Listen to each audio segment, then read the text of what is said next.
നമസ്കാരം. ഇറാനിലെ മതഭരണകൂടത്തിൻ്റെ അടിച്ചമർത്തലിനെതിരെ, അവിടുത്തെ സാമ്പത്തിക പ്രതിസന്ധികൾക്കെതിരെയൊക്കെ തന്നെ ജനകീയ പ്രക്ഷോഭം അതിശക്തമായി ആഞ്ഞടിച്ച ദിവസങ്ങളിൽ ആയിരങ്ങളാണ് അവിടെ കൊല്ലപ്പെട്ടത്. എത്ര പേരാണ് കൊല്ലപ്പെട്ടത് എന്നുള്ള കാര്യം ഇനിയും കൃത്യമായി കണക്കാക്കിയിട്ടില്ല എങ്കിൽ പോലും അത് 10,000-ൽ കൂടുതൽ വരും എന്ന് തന്നെയാണ് ഇപ്പോഴും പറയപ്പെടുന്നത്. അതേസമയം ഇറാനിലെ പരമോന്നത മതനേതാവായ അയത്തുള്ള അലി ഖമേനിയും പറയുന്നത് ആയിരങ്ങൾ കൊല്ലപ്പെട്ടു എന്നുള്ളത് തന്നെയാണ്. ഇതൊരു കുറ്റസമ്മതമായിട്ട് വേണമെങ്കിൽ നമുക്ക് കണക്കാക്കുകയും ചെയ്യാം. പക്ഷേ ഈ കലാപങ്ങൾ നടന്ന ദിവസങ്ങളിൽ ഇറാനിലെ ഭരണവർഗം, അതായത് ഈ ഖമേനിയുടെ അനുയായികൾ ചെയ്തത് എന്താണെന്നുള്ളതിനെക്കുറിച്ചുള്ള കൂടുതൽ വിശദാംശങ്ങൾ ഇപ്പോൾ പുറത്തു വന്നുകൊണ്ടിരിക്കുകയാണ്. ഖമേനിയുടെ അനുയായികൾക്ക് ആദ്യം തന്നെ മനസ്സിലായി ജനം വല്ലാതെ ഇളകി കഴിഞ്ഞിരിക്കുന്നു. ഒരുപക്ഷെ അവർ തങ്ങളെ ആക്രമിക്കാൻ അല്ലെങ്കിൽ തങ്ങളെ നേരിടാനായി എത്താനുള്ള സാധ്യതയുണ്ട് എന്ന്. ഈ ഒരു അവസരം നോക്കി ഇവിടെ നിന്ന് എങ്ങനെ രക്ഷപ്പെടാം എന്നാണ് അവർ ആലോചിച്ചത്. ഇവർ പലരും അവിടെ നിന്ന് ഓടി രക്ഷപ്പെട്ടത് തുർക്കിയിലേക്കാണ്. കാറുകളിലും വിമാനങ്ങളിലുമൊക്കെയായി ഇവർ തുർക്കിയിലേക്ക് എത്തുന്നു. അവിടെ എത്തിയതിന് ശേഷം പിന്നീട് അവർ ടെലിവിഷനിലൂടെയും മറ്റും ഇറാനിൽ എന്താണ് സംഭവിക്കുന്നത് എന്ന് നോക്കിക്കാണുകയാണ്.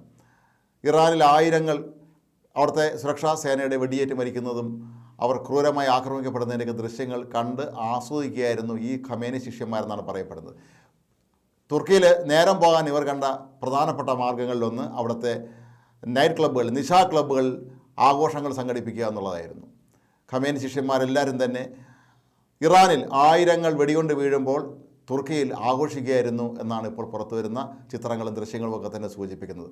അവിടുത്തെ നിശാ ക്ലബ്ബുകൾ സ്ത്രീകൾക്കൊപ്പം രാത്രികാലങ്ങളിൽ മുഴുവൻ ഇവർ ആഘോഷിക്കുകയായിരുന്നു എന്നാണ് പറയുന്നത്. ഖമേനിയുടെ ശിഷ്യന്മാരിൽ പലരും ആവശ്യത്തിലധികം പണവും സമ്പാദ്യവുമായിട്ടാണ് തുർക്കിയിലേക്ക് പോയതെന്ന് പറയപ്പെടുന്നുണ്ട്. അതായത് ഇറാനിൽ ഒരുപക്ഷെ അമേരിക്കയുടെ സഹായത്തോടെയോ മറ്റോ അവിടെ പ്രക്ഷോഭം നടത്തുന്നവർ അധികാരം പിടിക്കുകയും അങ്ങനെ റൈസ പഹലവി അമേരിക്കയുടെ പ്രതിനിധിയായി ഒരുപക്ഷെ അവിടെ എത്തി അധികാരം എടുക്കുകയും ചെയ്താൽ തങ്ങൾക്ക് പിന്നെ ഒരിക്കലും ഇറാനിലേക്ക് മടങ്ങിപ്പോകാൻ കഴിയുകയില്ല എന്ന് കരുതിയിരുന്ന ഈ ഖമേനി ശിഷ്യന്മാരിൽ പലരും അവരുടെ പരമാവധി പണവും മറ്റ് വിലപിടിപ്പുള്ള മുതലുകളൊക്കെ തന്നെ കയ്യിലെടുത്തുകൊണ്ടാണ് തുർക്കിയിലേക്ക് രക്ഷപ്പെട്ടത് എന്നാണ് പറയപ്പെടുന്നത്.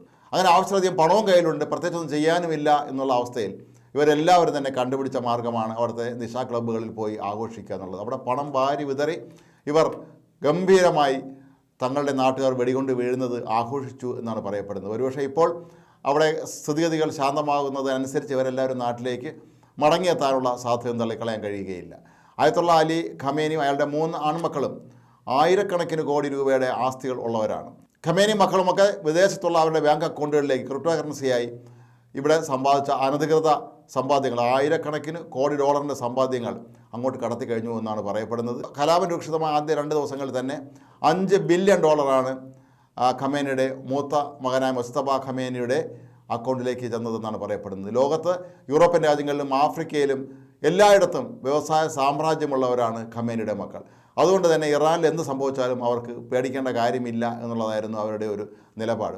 ഖമേനിയുടെ പിൻഗാമി ആരായിരിക്കും എന്നുള്ള ചർച്ച ഉയർന്ന വേളയിലൊക്കെ തന്നെ മൂത്തമാനായ മുസ്തഫയുടെ പേരാണ് പൊതുവെ ഉയർന്നു വന്നത് എന്നും പറയപ്പെട്ടിരുന്നു. ഏതായാലും പ്രക്ഷോഭകർ സർക്കാരിനെ അട്ടിമറിക്കുകയാണെങ്കിൽ വിമാനത്തിൽ സർവ്വ സ്വത്തുക്കളുമായി റഷ്യയിലേക്ക് രക്ഷപ്പെടാൻ ഖമേനി മക്കളും പദ്ധതിയിട്ടിരുന്നു എന്നുള്ള വാർത്തകൾ പുറത്തു വന്നതിൻ്റെ പിന്നാലെയാണ് ഇപ്പോൾ ഇത്തരത്തിലുള്ള ഞെട്ടിപ്പിക്കുന്ന അമ്പരപ്പിക്കുന്ന വാർത്തകൾ പുറത്തു വരുന്നത്. സ്വന്തം പട്ടാളത്തിൻ്റെ കൈകൊണ്ട് വെടിയേറ്റ് വീഴുമ്പോൾ അതിനെ ആഘോഷമാക്കി തുർക്കിയിലെ നിശാ ക്ലബ്ബുകളിൽ ആഘോഷിക്കുകയായിരുന്നു ഖമേനിയുടെ ശിഷ്യന്മാരെന്നുള്ള വാർത്ത ഇപ്പോൾ പുറത്തു വരുമ്പോൾ ഒരുപക്ഷെ ഇവരെല്ലാം ഇനി തിരികെ നാട്ടിലേക്ക് മടങ്ങിയെത്തിയാലും സ്വന്തം നാട്ടുകാരുടെ മുന്നിൽ തല ഉയർത്തി നടക്കാൻ അവർക്ക് കഴിയുമോ എന്ന് സംശയമാണ്. കാരണം അത്രമാത്രം വൃത്തികേടുകളാണ് ഇവർ കാട്ടിക്കൂട്ടിയത്. കാരണം കയ്യിലുള്ള പണം മുഴുവൻ ഇവർ തുർക്കിയിൽ കൊണ്ടുപോയി അവിടെ ആഘോഷിച്ച് അവർ ഉന്മാദത്തിലായിരുന്നു എന്നാണ് ഇപ്പോൾ ലഭിക്കുന്ന റിപ്പോർട്ടുകൾ മനസ്സിലാക്കാൻ കഴിയുന്നത്. തുർക്കിയിലെ പ്രധാനപ്പെട്ട നഗരങ്ങളിലെല്ലാം തന്നെ ഇവർ എത്തിയിരുന്നുവെന്നും അവിടുത്തെ ബാറുകളിലും നിശാ ക്ലബ്ബുകളിലുമൊക്കെയായി സമയം ചെലവഴിക്കുകയായിരുന്നു ഈ ഖമേനിയുടെ അനുയായികൾ എന്നുമാണ് പറയപ്പെടുന്നത്. ഏതായാലും ഇനി അങ്ങോട്ടുള്ള ദിവസങ്ങളിലും ഇറാനിലെ കലാപവുമായി ബന്ധപ്പെട്ട് നിരവധി റിപ്പോർട്ടുകൾ പുറത്തു വരാൻ സാധ്യതയുണ്ട്.